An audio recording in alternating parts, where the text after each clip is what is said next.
Graça e paz. Vocês estão bem?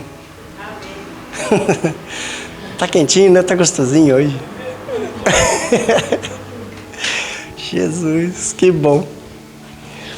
Bom, essa semana, também um pouco da semana passada, eu ouvi um testemunho sobre um livro, só que eu não estou conseguindo achar aqui onde foi que eu guardei o livro. Eu achei muito bacana, muito legal o testemunho do livro e a maneira com que falaram a respeito do livro. Tem a ver com... tá aqui. Achei. Paixão pelas Almas, Oswald Smith. E é pequenininho, 128 páginas. Uma das coisas que ele fala muito a respeito nesse livro, que é um livro que fala a respeito da grande comissão, sobre a missão, sobre a igreja, fazer o crescimento, fazer o trabalho de propagação do evangelho. E ele coloca essa responsabilidade sobre nós por falta de oração. Ele cita alguns grandes evangelistas da sua época, dos anos 90, do século XX mais ou menos, quase para o XXI. E depois de ter lido esse livro, eu fiquei meio em dúvida sobre o que eu ia falar hoje. Fiquei assim meio que desligado. Então eu decidi falar um pouco sobre oração. Eu consultei um livro chamado Oração, um Remédio para a Ansiedade, de Charles Spurgeon.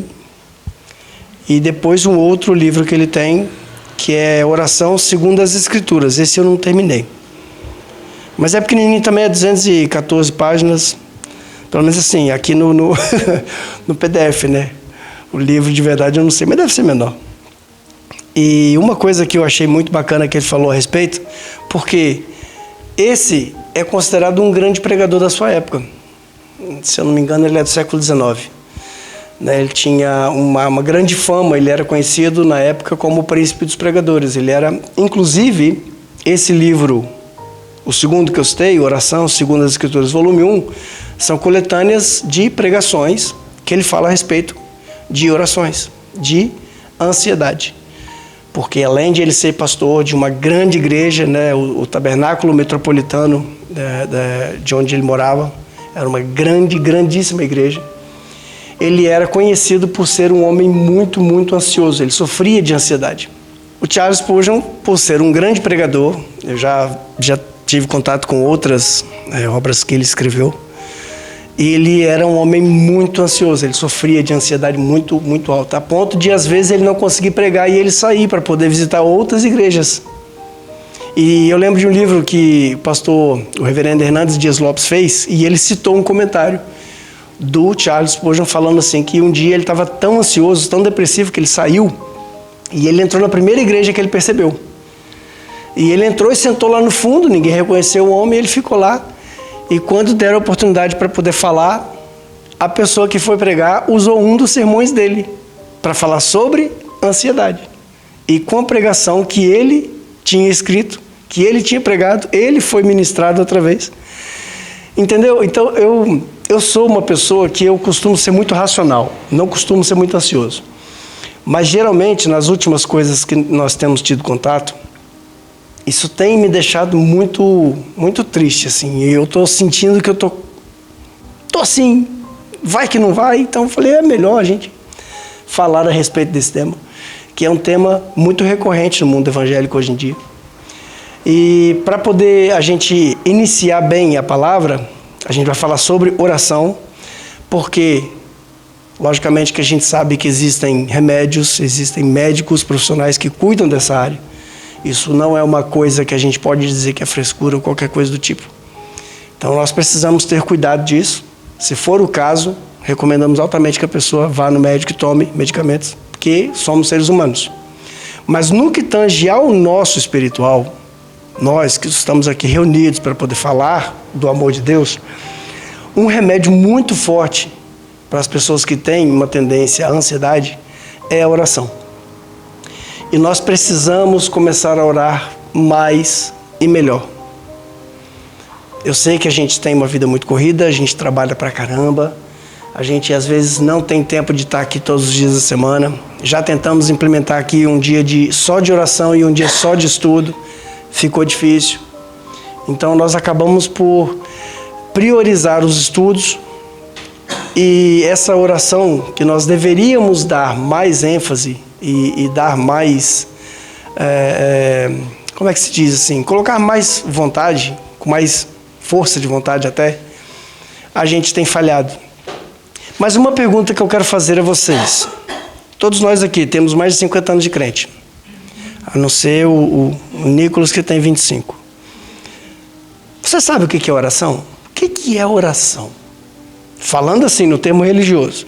A gente sabe que pela língua portuguesa, oração é qualquer tipo de frase que contém um verbo. Por isso que você falou da ação, né? Exatamente. Oração. Para nós, que somos da vertente mais protestante, seja reformada, seja ela uma versão mais pentecostal, que seja, a oração acostumou, né, as pessoas, os pastores, acostumaram a nos ensinar que oração é diferente de reza. Tecnicamente é a mesma coisa, são sinônimos. Levou, então, né, uma conotação negativa a palavra reza, por se tratar, muitas vezes, de religiões que fazem repetições, né? Os nossos irmãos judeus têm livros de orações, os mormons têm livros de orações, adventistas, católicos. Então, a gente acostumou a dizer que quem reza não somos nós. Mas, se você for num dicionário, são sinônimos. Tanto é que, em inglês, a palavra designada para oração, ela também significa reza. É a mesma coisa. Então, eu fui no latim para a gente poder ver a etimologia da palavra. A oração no sentido religioso é um elemento universal da espiritualidade humana, presente em praticamente todas as tradições religiosas desde tempos imemoriais. Ela surge da necessidade do ser humano de se comunicar com o divino, expressar devoção, gratidão, fazer pedidos, buscar confortos e perdão, estabelecer uma conexão com a realidade superior. Então, a etimologia da palavra orar, que nós temos no nosso idioma português, vem do latim, a palavra oratio, que é tipo um substantivo, né? Um nome, oratio, que significa aquilo que é relativo à boca. Então, ou seja, tecnicamente, uma oração seria algo verbal, né? Seria algo que a gente utiliza a nossa prática de falar. Depois, já que a Bíblia foi escrita no hebraico e no grego, eu fui na etimologia do hebraico. A palavra oração, ela se diz em hebraico tefilá. A tefilá é uma palavra muito comum, mas existem outras que dão essa ideia. Ela deriva da palavra palal, que significa intervir, interpor ou orar, literalmente, da qual tefilá é derivada, né? No judaísmo, a oração é frequentemente chamada de avodat shebalev. Avodat shebalev significa o serviço do coração. Olha que bonitinho. O serviço do coração. Então, quando nós oramos, nós trabalhamos com o nosso coração. E aí eu fui para o grego. O grego, a palavra mais comum para oração no grego é prosche. A palavra prosche também tem a mesma designação, frequentemente usada para se referir a uma oração dirigida a Deus, implicando num ato de adoração, devoção ou súplica. Existem outras palavras que incluem a palavra desis e, como súplica, necessidade, e efre. Efre significa desejo. Então, se juntar a palavra pros, que significa um prefixo para, em direção de ou adiante de, que indica a aproximação ou direcionamento, juntando com a palavra efre, que significa desejo, é um desejo de se aproximar. Então, toda vez que a gente via essa palavra no original grego, é isso que significa. Então, dadas as considerações iniciais, a gente vai começar a falar agora daquilo que a Bíblia fala para nós como tendo ação, como tendo realmente uma vertente mais, um conselho talvez, um mandamento, não sei. Eu prefiro dizer um ensinamento. Abre comigo a palavra em Filipenses capítulo 4, versículos 6 e 7. Porque a gente fica tão ansioso com certas coisas e a gente procura tantas as possibilidades. Só que de fato, aquela que para nós seria a principal, a primeira, talvez a gente acaba deixando por último, no desespero. Logicamente que se você tem uma dor, você quer um remédio para você aliviar a sua dor, você quer ir no médico, você fica preocupado. Mas seria muito justo que a gente se preocupasse em orar primeiro. Não é simplesmente pelo fato que você tomou remédio e curou que isso deixa de ser divino, porque Deus deu ao homem a capacidade de estudar, virar médico, criar substâncias. Tudo é divino. Você pode ver pela diferença dos evangelhos. Mateus, Marcos e João foram homens que andaram com Jesus. Eles tiveram experiências, eles viram milagres e eles escreveram relatos. Lucas era um médico historiador, ele não viu nada. Ele interrogou pessoas, ele pesquisou, ele fez um trabalho típico de um historiador, metodicamente. Será que a gente pode dizer que o evangelho de Lucas ele é menos santo, menos inspirado do que os outros evangelhos, só porque eles andaram com Jesus e Lucas não? Da mesma forma é nossa oração. Quando acontece alguma coisa e a gente entra em oração, é exatamente isso que a irmã Mariana falou. É entrar em ação. O problema é que nós nem sempre temos fé. O problema é que nem sempre nós temos a coragem de admitir que nós precisamos que a nossa fé seja aumentada. O ato de orar, a palavra que nós utilizamos aqui, referente à oração, ela dá a ideia de prostração, de você se render. Você já percebeu que os semitas eles oram assim? Os árabes geralmente botam a mão assim, o judeu ele faz assim. Porque ele está mostrando, eu não tenho nada. Eu não tenho nada para poder fazer. Acabou aqui. O que eu podia fazer acabou. O racional acabou. Agora é supra-racional. Agora é algo supernatural. O que está escrito aí na sua Bíblia? Filipenses capítulo 4, versículos 6 e 7. Eu estou aqui com a Bíblia do crente aberta. Não andeis ansiosos por coisa alguma. Antes em tudo sejam os vossos pedidos conhecidos diante de Deus, pela oração, súplica, com ações de graças, e a paz de Deus, que excede todo entendimento, guardará os vossos corações e os vossos sentimentos em Cristo Jesus. Consegue entender como é que isso é algo completamente supernatural? Não é possível a gente acreditar que simplesmente por falar, por orar, algo possa acontecer. E de fato nós somos crentes cristãos e a gente acredita e ora e acha tudo lindo. Eu particularmente acredito muito na oração, nos milagres, na vida do outro. Quando é na minha vida, eu tenho a tendência de não acreditar. E eu acho que não sou só eu. Porque a verdade é que no chão da fábrica a realidade é dura. A gente percebe que quando o mal é do outro e a gente tenta fortalecer o outro, aí nós somos filósofos, nós somos médicos, psiquiatras, nós somos os melhores. Mas quando nós somos o alvo da situação, a gente fica frágil. Já foi comprovado que uma pessoa, isso aí é uma pesquisa médica, científica. Até onde eu sei, nenhum deles é crente. Mas foi comprovado que pessoas que receberam orações, até mesmo sem saber, elas apresentaram uma evolução muito grande na sua recuperação, na sua doença. Nós temos exemplos de coisas que nós oramos e foi resolvido. Ah, irmão, mas por que às vezes eu oro, às vezes eu peço, eu choro e Deus não me dá, Deus não me responde? Talvez pode ser pelo fato de que, como Deus já sabe que você não vai obedecer o tratado dele, ele nem diz não para você. Porque quando Deus diz não, também é uma resposta de Deus. O problema é que nós não estamos preparados para aceitar um não de Deus. Por que o crente adoece? Por que o crente morre? Por que a gente passa falta? Está repercutindo na internet uma chamada, uns vídeos de 2015, eu não sei se são 10 ou se são 15, irmãos cristãos, né, são cristãos ortodoxos que foram capturados, acho que foi na Líbia, e eles foram executados num vídeo ao vivo, porque não negaram a fé.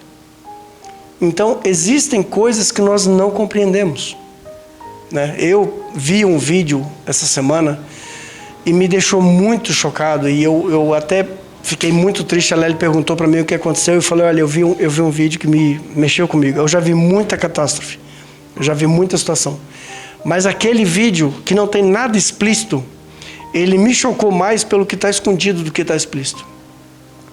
Então a gente às vezes é balançado por essas situações e a gente se pergunta, poxa, por que Deus não viu? Por que Deus não fez? A gente nunca vai alcançar o que Deus quer. A gente nunca vai alcançar a mente de Deus. Então ouvir de Deus que nós precisamos sempre orar uns pelos outros e fazer conhecidos a Deus os nossos pedidos, as nossas orações e súplicas, mas também com ações de graça.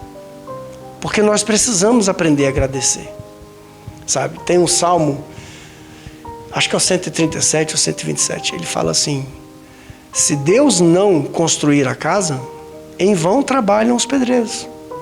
Se Deus não guardar a fortaleza, em vão trabalham os vigilantes.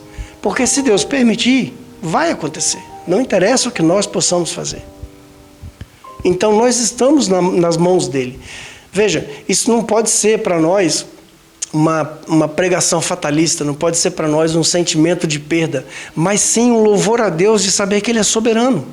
Ele decreta as coisas e Ele faz as coisas. O sol nasce para bons e para maus. Já se perguntou por que Deus, quando Abraão vai para sacrificar o filho, o anjo fala assim, agora eu sei que você teme a Deus. Ué, mas Deus não é onisciente, Ele não sabe de tudo? Por que só agora Ele sabe? Por que eu preciso fazer manifestos a Deus as minhas orações e petições? Ele não é onisciente? Ele é onisciente. Mas Ele quer relacionamento conosco. Ele quer ouvir a nossa voz. Do mesmo jeito que no deserto, Deus, Ele podia encher um caminhão de maná e as pessoas iam pegando e comendo de acordo com o que iam andando. E quando aquilo acabasse, Deus enchesse de novo, mas Deus preferiu colocar um pouquinho de maná na porta de cada tenda todos os dias. Por quê? Porque se Deus der tudo para nós, o que nós pedimos, tudo aquilo que nós queremos, a gente esquece Deus. Tinha uma história de um rabino que ele contou essa explicação do maná. Ele falou assim, da mesma forma que um rei, ele chamava o seu filho primogênito na sua presença todos os dias de manhã para dar para ele o valor que ele iria gastar durante o dia inteiro. E aí naquele dia o garoto chegou para ele e falou, pai, mas você é rico, você é o rei de toda a terra, por que você já não me dá a minha herança e eu vou ter a minha vida? E o rei diz assim, dando para você a parte diária é o único jeito que eu tenho certeza que eu vou ver a tua cara todo dia. E muitas vezes as nossas fraquezas, os nossos testes e tudo aquilo de ruim que acontece conosco, com a permissão de Deus, é a única maneira de Ele ouvir a nossa voz. Ele sabe da sua necessidade? É claro que Ele sabe. Mas você não sabe que falando com Ele você vai melhorar. Você não sabe que falando com Ele, a sua força de lutar vai aumentar. Você não sabe que orar a Deus na humilhação, na contrição, no choro, vai fazer você confiar mais em Deus. Então, os modos de oração que nós temos, a forma com que nós nos entregamos a Deus, muitas vezes é egoísta. Você já deve ter ouvido alguma pregação do tipo, vamos fazer uma campanha das portas abertas. Quem precisa de trabalho? Eu nunca vi alguém que não precisa. Eu tô empregado e eu preciso de um trabalho. Se alguém puder me dar um trabalho para eu ganhar mais, eu quero. Então eu iria numa campanha dessa para poder eu ganhar mais. O solteiro, quem é que quer uma mulher? Todo mundo quer uma mulher, gente. Todo mundo quer um homem, todo mundo quer. Nós queremos. Então foi colocado na cabeça do crente que se você passar naquela portinha, deixar uma moedinha naquela caixinha, e orar aqui e chorar que nem um crente, Deus vai dar o que você quer. Mas na realidade, o que Deus quer é que você faça amizade com Ele. Ele quer como é que se diz? Um relacionamento. Ele quer um encontro entre pai e filho. Para perceber. Quantas vezes durante o seu dia, hoje, durante os afazeres do dia, você fez uma oração para Deus? Mesmo que seja para poder pedir. Nós temos, em média, 12 horas acordados. Em média. Tem gente que fica mais tempo acordado. Dessas 12 horas, será que a gente conseguiu ficar 12 minutos conectado com Deus e orando de uma forma, sabe, como se fosse um artista de Hollywood que parou lá em casa e falou assim, vou ficar do seu lado hoje eu estou aqui à sua disposição. Aí a gente ia ficar doido, né? Ia fazer um cafezinho pro rapaz, a gente ia levar ele para poder conhecer alguma coisa, a gente ia ficar agarrado nele. Por que a gente não faz isso com Deus? Por que a nossa interação com Deus é algo tão menos importante? Olha o que ele fala em Mateus, capítulo 6, versículos 5 até 8. Aqui Jesus está ensinando aos discípulos, aos apóstolos, aqueles que estavam em volta na multidão. E ele fala várias coisas. Ele tem vários ensinamentos a respeito da oração, do jejum, da esmola, do comportamento. E aí no versículo 5, ele diz assim, então quer dizer, ele estava lá, ele falou sobre o auxílio aos necessitados, aos ensinos, ele falou a respeito da oração, do jejum. No versículo 5 ele fala, quando vocês orarem, não sejam como os hipócritas. Aqui a palavra hipócrita, ela está relacionada com o ator. Então, quando vocês orarem, não sejam como os hipócritas, ou seja, como os atores, artistas de circo ou de teatro, que gostam de orar em público, nas sinagogas ou nas esquinas, ou onde todos possam vê-los. Eu lhes digo a verdade, eles não receberão outra recompensa além dessa. Mas quando orarem, cada um vá para o seu quarto, feche a porta e ore ao seu pai em segredo. Então seu pai, que observa em segredo, os recompensará. Entende? Então quando nós estivermos orando a Deus, seja dirigindo seu carro, seja lavando alguma coisa, seja fazendo seu serviço, seja lá na loja, onde quer que você esteja. Se você consegue deslocar a tua mente dos seus afazeres e você ora com sinceridade. Se conecta mesmo. Sabe? Ora como se Deus existisse. Faça para Ele um pedido. Faça para Ele uma adoração. E não adianta você falar alguma coisa fora do que você está pensando. Você já percebeu que aqui o texto diz que Deus, Ele te vê? Ele te vê. É engraçado isso, porque se eu estou falando alguma coisa com alguém, eu quero que a pessoa esteja olhando para mim, que ela sabe? Preste atenção no que eu estou dizendo. Você está ouvindo o que eu estou dizendo? Mas Deus, Ele te vê. Porque quando você falar na sua oração verde e no seu coração está amarelo, Ele sabe o que está no seu coração. Ele conhece você, Ele sabe a sua estrutura. Então a diferença de uma pessoa que ora mensagens decoradas, uma pessoa que ora, sabe? Ah, Senhor, salve todas as crianças da terra. É claro que eu quero que Deus salve todas as crianças da terra, é lógico. Mas será que isso é o que está no meu coração agora? Será que é o que está me fazendo chorar agora? Será que é a minha necessidade agora? Porque nós temos esse problema de querer agradar a Deus, parece até que a gente tem que agradar a Ele para Ele fazer alguma coisa por nós. Ele já fez, Ele já morreu numa cruz por nós. Então, sabe, acho que é Hebreus, né, pastor, que fala, Hebreus ou é Paulo aos Coríntios? Agora eu esqueci. Ele vai dizer assim, que se nós, quando éramos pecadores, já recebemos de Deus, então, perdão dos nossos pecados, imagina agora que nós somos reconciliados com Deus, o que Ele vai dar para nós? E as pessoas usam esses textos para poder ensinar para você a pedir uma coisa nova, um carro novo, uma casa nova, eu quero melhorar, eu quero ganhar na Mega Sena. Não funciona, tá? Eu já ganhei duas vezes na Mega Sena, no Euro Milhões esse mês e não mudou a minha vida. A palavra diz que quando um pensamento brilhou no nosso subconsciente, antes da palavra sair da minha boca, Ele já conhece toda a minha vontade. Entende? Então não adianta você orar uma coisa diferente do que você está pensando. Por mais besta e egoísta que possa parecer. Eu lembro uma vez, Miguel era pequenininho, e a gente ia numa igreja no Brasil, eu adorava aquela igreja. Nossa Deus, gostava muito. E o Miguel estava com a cara assim, muito chateado, sei lá, alguma coisa qualquer. E aí eu falei, o que foi, meu filho? Qual que é o problema? Acho que ele estava com 5 anos ainda. E falamos a respeito de oração, de alguma coisa assim. Falei, por que você não ora a Deus? Falei, pai, mas eu estou cansado de orar a Deus, pedir a bicicleta, ele não me dá, eu vou orar a Deus para quê? Engraçado, né? Mas nós somos assim. Poxa, eu já estou aqui há tantos anos, por que Deus não me deu uma casa? Poxa, eu já estou aqui há tantos anos, por que Deus não dá um trabalho melhor para mim? Por que Ele não me faz ganhar mais dinheiro? Por que Ele não... É a mesma coisa, a diferença é que no caso dele é a bicicleta. Por que eu vou continuar orando? Para que eu vou continuar falando com Deus?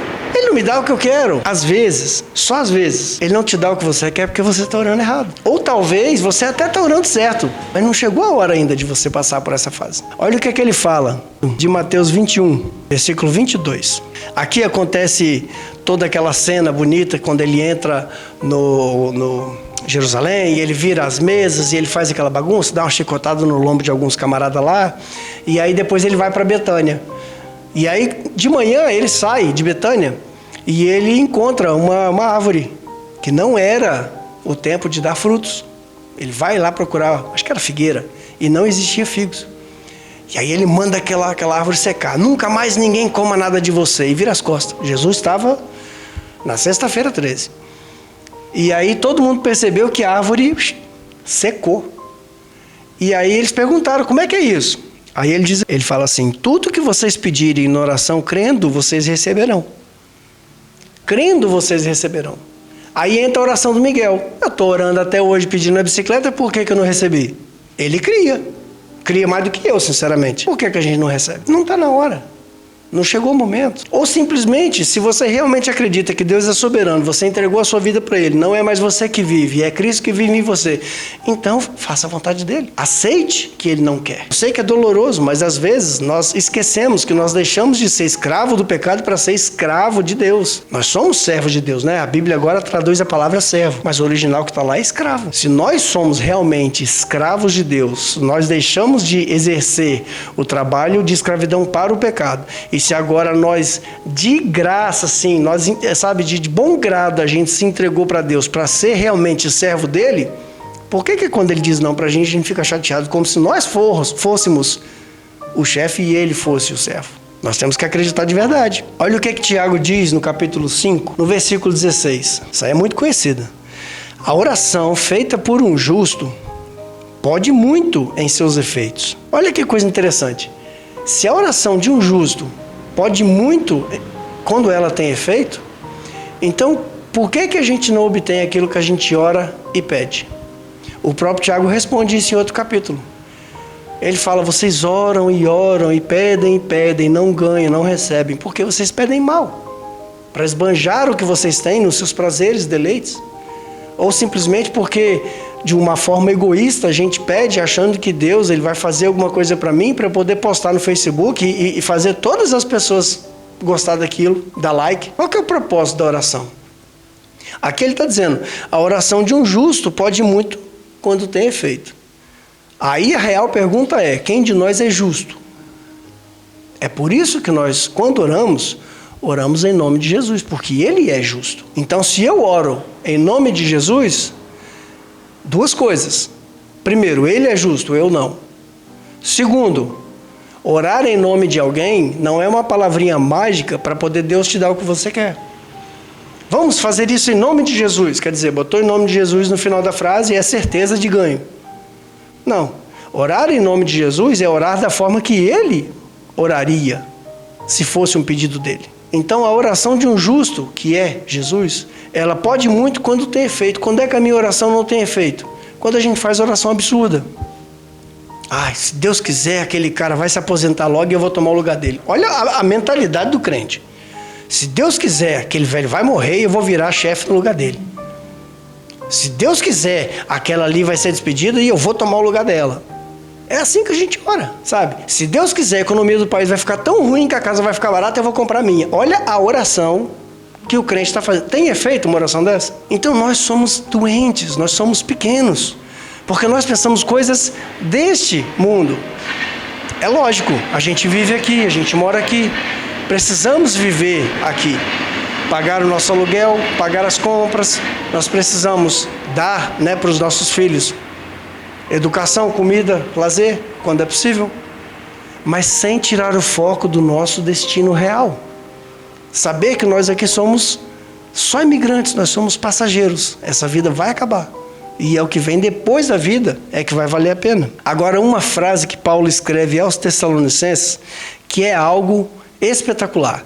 Aquele primeiro texto que a gente viu, escrito aos Filipenses, ele diz: não andeis ansiosos por coisa alguma. Antes, em tudo, sejam conhecidos os vossos pedidos diante de Deus, pela oração e súplica, com ações de graça. Não sabemos em qual prisão ele estava, possivelmente não foi a última, mas ele foi preso 5 vezes. Nós sabemos que ele estava passando situação muito difícil, e ele vai dizer para você que a paz que excede todo entendimento vai te cobrir. E você vai conseguir passar por isso orando, fazendo com que Deus ele ouça suas orações, pedidos e súplicas. Em outro lugar ele vai dizer: orem uns pelos outros. Mas eu realmente preciso que você ore por mim? Você precisa que outra pessoa ore por você? O fato é relacionamento. A ideia é amizade. É você saber que pode contar comigo. Eu posso não ter possibilidade física humana de resolver o teu problema, mas eu vou orar para um Deus que pode. Isso faz toda a diferença. Então, o relacionamento, quando nós nos relacionamos em oração e súplica, quando nós nos relacionamos com Deus, isso faz toda a diferença. Na nossa vida, diariamente, com os nossos problemas, faz toda a diferença. E aqui o texto fala, 1 Tessalonicenses 5:17, orem sem cessar. Gente, eu só posso orar no culto, claro. Lembre-se que a sua vida lá fora é um culto. Isso que nós fazemos aqui é uma reunião de celebração. A sua vida lá fora é o culto. Então, se você está em culto, dirigindo, fazendo seu trabalho, andando na rua, ore sem cessar. Vamos orar porque os dias são maus. Eu lembro a primeira vez que eu fiz a exposição da carta de Colossenses, eu fiz a exposição e teve um momento que a gente estava falando a respeito dessas palavras de oração, de conforto, de força. E eu falei sobre a guerra da Ucrânia. E eu falei assim, não se preocupe com a guerra da Ucrânia, vai piorar. E piorou. Vão surgir outras guerras. E surgiram. Eu não sou profeta, eu só sou uma pessoa que pensa logicamente. O homem é mau, o ser humano é ruim. E os dias são maus, então nós temos que orar sem cessar.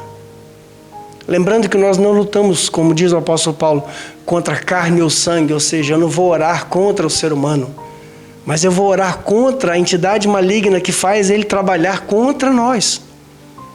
Eu não vou orar pedindo a Deus um governante crente para criar leis crentes e poder fazer o evangelho seguir, porque não adianta.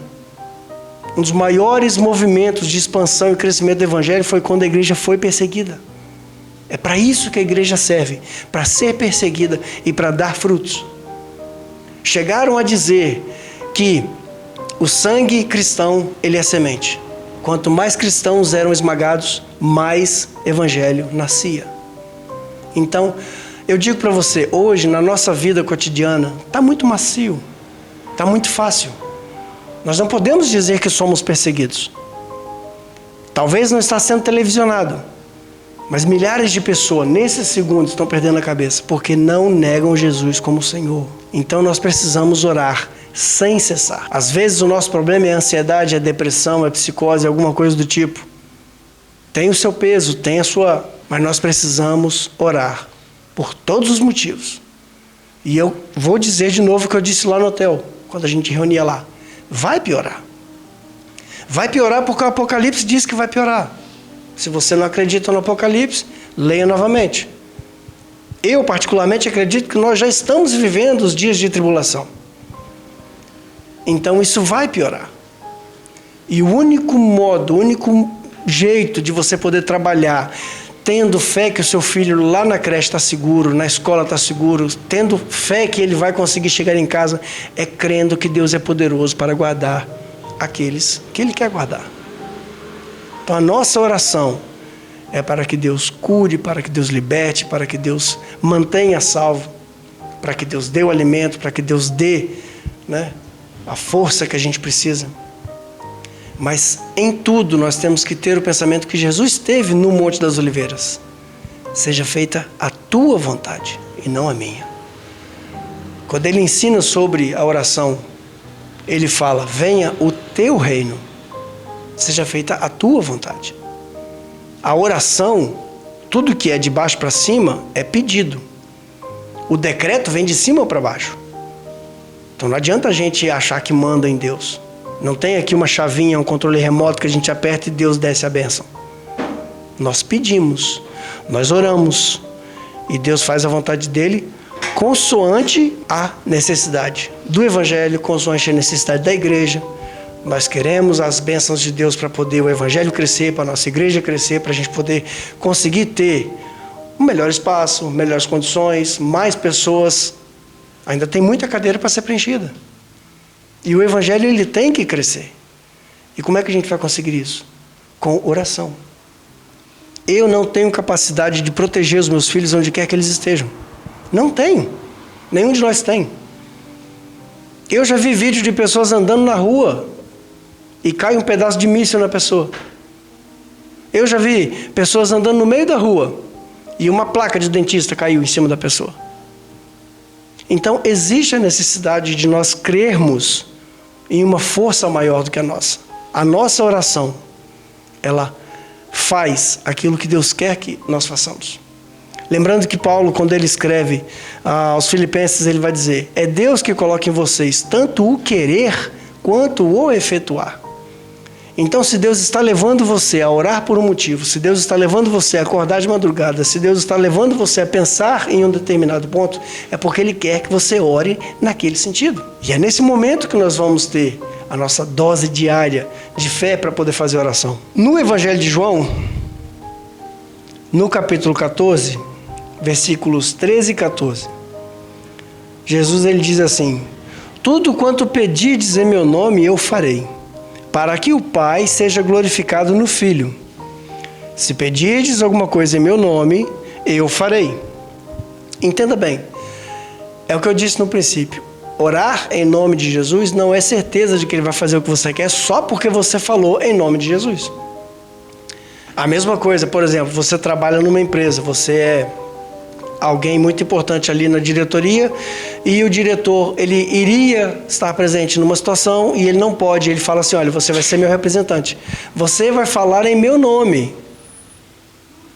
Se você chegar lá e começar a falar coisas que ele não faria, se você começar a fazer coisas que ele não faria ou prometer coisas que ele não prometeria, a responsabilidade é só sua, porque ele diz para você falar em nome dele.